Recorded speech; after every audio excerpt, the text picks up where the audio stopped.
Is your garage door giving you problems? Maybe it won't open or close. Or maybe one of your garage door springs is broken. Or it's possible that your door has come off its track. Maybe the culprit is your garage door opener. On the other hand, maybe it's time to replace your garage door with a new one entirely. If any of these problems are yours, you probably have questions. Questions like, how much would it cost to repair my garage door or opener? How long will it take to fix my problem? Are there warranties for garage door repairs?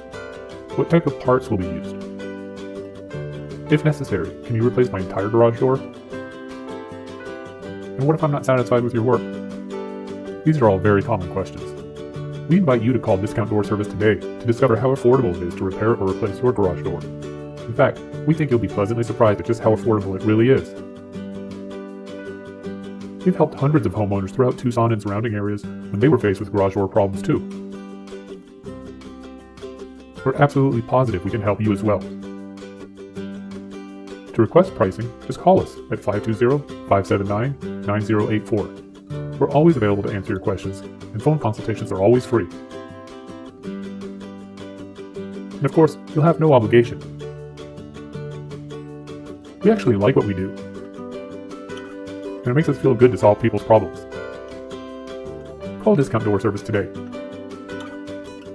We're standing by to help you immediately. Call 520-579-9084. Talk to you soon.